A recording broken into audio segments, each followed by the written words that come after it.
최민석 초단편 소설집 탐정 김평관. 무리를 짓지 않는다. 소속되는 것도 싫어한다. 수입료는 현찰로 받지만 돈에 구애받지 않는다. 내키면 때론 아무런 대가도 받지 않는다. 여인의 키스도 노인의 인사도 젊은이의 존경도 그에겐 아무런 의미가 없다. 그가 바라는 것은 오로지 단 하나. 매일 밤 동경의 야경을 즐기며 하이볼을 한잔하는 것뿐이다. 그는 고독한 독신 탐정 김평관이다. 1화. 하바나산 시가의 승량을 막 그어 불을 붙이려 했을 때 지난 수개월간 찾는 이 없던 탐정사무소의 문이 열렸다. 그 문을 연 주인공은 바로 검은 원피스 차림에 망사로 얼굴을 가린 기부인. 비록 검은 망사에 얼굴이 가려져 있었으나 그 망사 뒤에서 빛나는 눈동자는 비너스만큼이나 고혹적이고 망사 아래로 드러난 붉은 입술은 성녀도 발개하게 만들 정도다. 그러나 김평관은 발개하지 않는다. 언급했다시피 그가 바라는 것은 오로지 단 하나. 매일 밤 동경의 야경을 응시하며 차가운 하이볼을 한잔하는 것뿐이므로. 검은 망사와는 양립 불가능할 정도로 불편한 동거 중인 붉은 입술이 움직였다. 남편의 죽음을 자꾸 파헤치는 건 꺼림칙하지만 석연치 않아요. 남편이 추잡한 싸움에 휘말렸다는 게 믿기지 않아요. 미망인의 남편은 국토부의 요직에 위치한 고위관료. 그는 이 나라의 굵직한 개발 사업을 추진하고 관리하는 최종 결정자였다. 물론 공식적으로 즉 외부적으로는 청렴결백하며 공명정대한 결정을 하는 이미지를 구축하고 있었지만 현실적으로 즉 내부적으로는 부정부패와 보신주의에 입각한 부패 관료였다. 고로 미망인의 바람과 달리 그의 나이트 라이프는 불야성처럼 화려하기 그지없었다. 그에게 입찰을 얻기 원하는 건설사 간부, 토지개발의 정보를 얻기 원하는 자본가, 건설 허가를 얻기 원하는 개발자들이 밤마다 그의 술자리는 술을, 그의 주머니에는 현금을 채워주었다.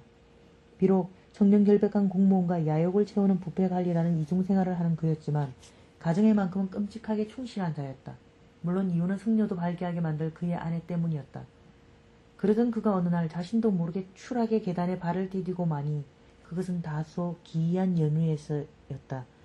여느 날처럼 넥타이를 단정히 매고 강직한 공무원으로 위장한 낮 시간을 보낸 뒤 스스로의 연극에 질려버려 위스키 잔을 꺾던 밤 그는 갑자기 간지러움을 느꼈다.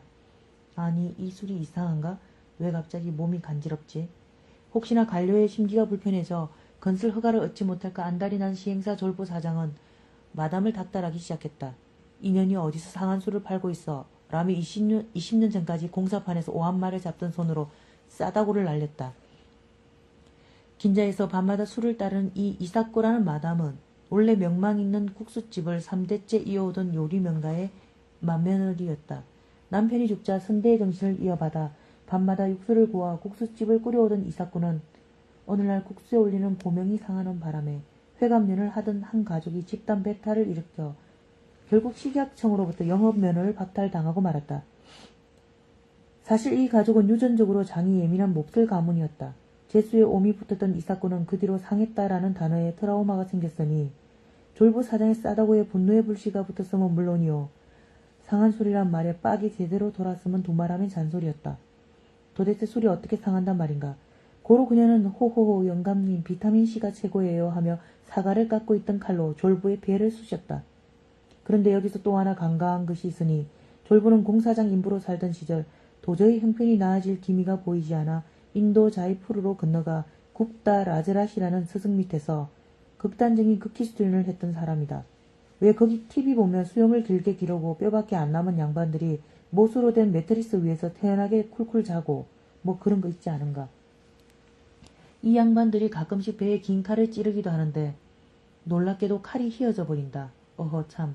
물론 이때 쓰는 칼은 우슈 시범 경기에서 쓰일 법한 가느다란 칼날로 흔들기만 해도 갈대처럼 제 몸을 슝슝 휘어대는 것이다.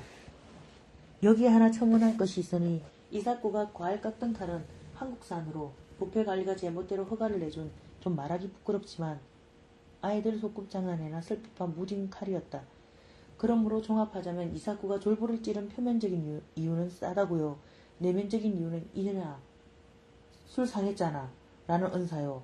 실질적인 이유는 때마침 과일이 잘 안 깎여 빡이 쳐 있었기 때문이었다. 참. 굽다 라즈라시로부터 전수받은 복군 단련술에다가 수십 년간의 노가다 근육으로 배가 철판처럼 단단했던 졸부의 배는 뭐 이쯤이야 하는 느낌으로 과도를 툭 튕겨냈다. 과도가 볼품없이 바닥에 튕겨나간과 동시에 제대로 빠져친 졸부는 이년아 술 사겠잖아 라는 화학선생이 들으면 한숨 쉴만한 대사를 내뱉으며 복학생한테 여친 뺏긴 군바리가 오락실 앞에 펀치기계에 분풀이하듯 레프트 라이트 훅을 이사코의 명상에 날렸다. 국가수마저도 이사코의 죽음을 폭행치사로 결론지었지만 무리를 짓기 싫어하고 구습의 답습을 싫어하고 합리적 의심을 품길 좋아하는 탐정 김평관은 현장을 오랫동안 응시했다. 경찰은 졸부의 폭행마저 실은 접대를 해야 하는 이 상황 때문이라고 이해한 이사코가 근원적 이유, 즉 접대의 대상인 관료를 역공했고 결국 이 셋이 엉켜 모두가 찌르고 찔린 사건이라 종결했다. 하지만 김평관의 날카로운 매의 눈은 졸부의 복근을 주목하고 있었다. 과도를 튕겨낸 졸부의 몸을 찌를 수 있는 건 과연 무엇이란 말인가. 그는 죽어가던 관료가 바닥에 남긴 데스 메모를 다시 보았다. MISSIS. 경찰은 관리가 자신을 죽인 자가 미스 이사코라는 단서를 남기려다 그만 숨진 것이라 단정지었다. 하지만 전통이란 이름의 구습을 싫어하고 고정관념에 갇히기 싫어하고 조직을 싫어하고 수임료를 현찰로 받으나 돈에 구애받지 않으며 동시에 보건의식이 투철한 김평관은 한 줄기의 진리의 빛을 보았다. 그는 나지막히 내뱉었다. 역시 미시시피 목이었어. 그는 고독한 독신 탐정 김평관이다.